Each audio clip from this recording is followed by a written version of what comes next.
What's going on, y'all? Raw heavy duty. Let's get to it. Safety first, of course. Jump up in this thing. Release the brake. Go ahead and lube up these lug nuts right quick. Got a little while. Alright, go ahead, jack up the truck. Put this gun to that thing. Bam. Maybe I shouldn't say gun. Air tool. There we go. Air tool. Bam. Move the tires out the way. Let's go ahead and get that done. Boom. Alright, go ahead. Safety first again. Put the jack under there. Get my brake tool. Now that I got my brake tool, go ahead and slide one to the side of the slack adjuster, and then we're going to put the other one on top of the slack adjuster. There's a nut on top of the slack. Go ahead and twist that, and then the brake shoe should release from the drum. So once you do that, bam, we able to go ahead and slide that thing off. Now there's a tool to remove the brake drum, but gravity helping me out, so we'll go ahead and just slide it off and then let it drop to the ground like so. Bam. All right, here goes the old brake shoe. Like you can see, it is worn. Let's get to it. So I get my trusty Matco Vice grips. Though my baby's right there. I'll go ahead and clamp it onto the spring that's on the side of the brake shoe. We're gonna use our upper body strength, push it down, bam.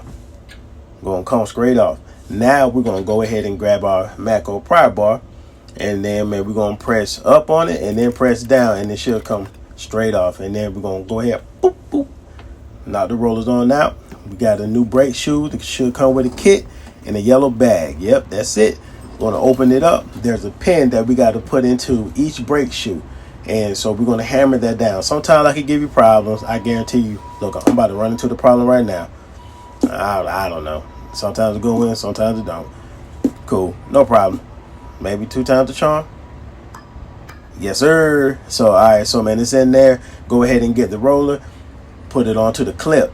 Then maybe we're going to put that onto each brake shoe, because there's 2 pins, 2 rollers that goes on the shoe, and then 2 rollers that you insert right there onto the spindle. Bam, bam. Go ahead and get the brake shoe with the long spring that also came in the kit. We're going to put it on the pin that we had installed on the brake shoe. Kind of twisting around, but once you get it on there right, it will sit on there perfectly for sure. So now we got to sit. So what we got to do is go back to the slack adjuster and rotate that S-cam like we did the first time to release the brake shoes from the drum. So now we're moving the S-cam to the rollers, so that way the bottom half of that brake shoe can go ahead and slide under that S-cam that's currently moving right now. So man, once we do that, then we can go ahead and put the new springs on, which that is right here. So man, let's go ahead and knock that on out. So bam, go ahead and slap that on there, and then remember, we're going to use our upper body strength. Go ahead and push down on it and put it on there. I ain't gonna lie, it was kind of fighting me like a little bit on the other side, I believe, but I like to tap it in, tap the spring in, just to make sure that it's hooked on there properly and it won't come off. So now that we got it on there, well, hold on, that's it. I guess this is the part I was talking about.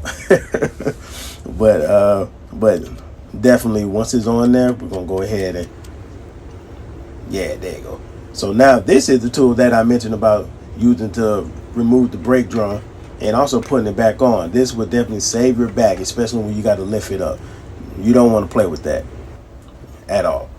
So go ahead, put that on there.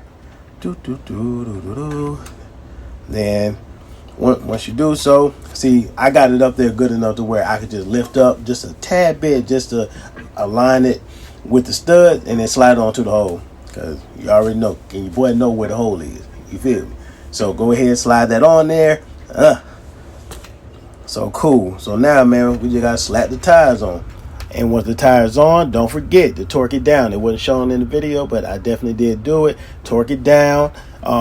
If not, could be catastrophic. Tire could fly off the hub, hit somebody on the highway. We don't want that to happen, right? So then after that, going to go ahead, air up the truck, adjust the brakes accordingly, adjust the brakes to the drum, and then back it off a half a turn, and that's how you do a full brake replacement.